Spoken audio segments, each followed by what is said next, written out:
I saw this argument this week. Kind of got to me a little bit. I'm trying not to respond to everything I see on social media, and I didn't. But it was the pastor, maybe some of you have seen it, pastor who was just really just going and just upset because they had depicted the color of Christ. And he was so upset. He said, oh, that's not Christ, that's not Jesus, that's not God. He got all upset, all worked up. And I said, why would a pastor who has the authority of heaven, hear me, and the word of God to help and to save and to move people, spend any time worrying about the color of Christ? I'm more concerned about the content of Christ. Yeah. That's like asking, is a sports car, is the red sports car faster than the black sports car? It really doesn't matter what the color is. I'm concerned about what's under the hood. We've got the power of God, and we're fragmenting over things that will not get us into heaven. You're right. Right. We're angry with people because they said this and they believe that and they speak like this and they do this. But he says, stand firm, church. Yeah. God has given us his word, and we're going to give it away over an argument about the skin color, the outside color. God has given us his word, and we're going to be mad because somebody doesn't smell right. Stand firm. Yeah. Thus in the Lord. Since you are a citizen of heaven, stand firm thus in the Lord. That's a statement to the whole church. The idea here of standing firm is this Greek word. It means to persevere, to hold your position.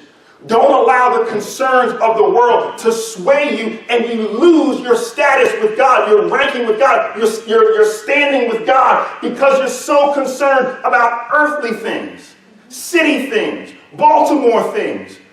Worry about the things that we read in the news. Paul says, stand firm. Don't be swayed. Don't allow that to get you off track. Stand where you are. Don't give up your heavenly citizenship because you're so concerned about earthly things. Yeah. Am I saying we're supposed to turn off our minds and not be concerned and not pay attention and not know what's going on? Absolutely not. But don't be swayed. Don't allow that to have you acting in such a way that you take your testimony before the Lord. Paul says, church, persevere. Don't give up your status. Don't give up your heavenly status trying to win an earthly argument.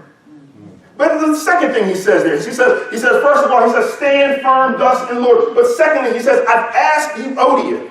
And I've just agreed, I've just made up my mind, this is how I'm going to say these names, whether they're right or wrong. That's how they're being said this morning.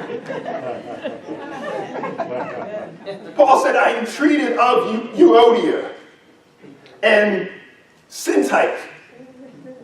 He says, I asked them to agree in the Lord. I asked them to be on one accord. I came to Euodia and I came to Syntyche and I said, be on one accord in the Lord. They've got to agree. First of all, we've got to stand together as a church. That's for the entire church. But he said there's a specific situation that's going on in the church where there's two people that disagree. Now, Paul doesn't tell us what the disagreement is about. But if you've been in church more than 2 times, you know these things happen.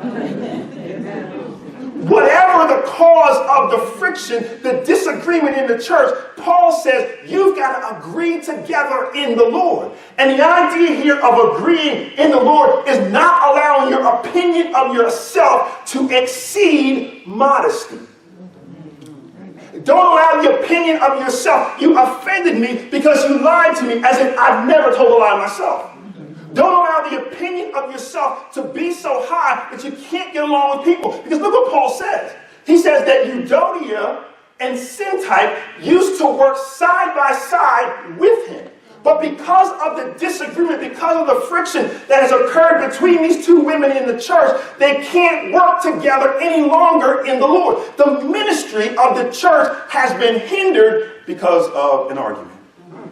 This disagreement has stopped them from getting along. It stopped them from worshiping together. It stopped them from working and serving the Lord together because I don't like what she said. I don't like how you acted. I don't like this thing. And so this friction has now crept into the church because of an agreement.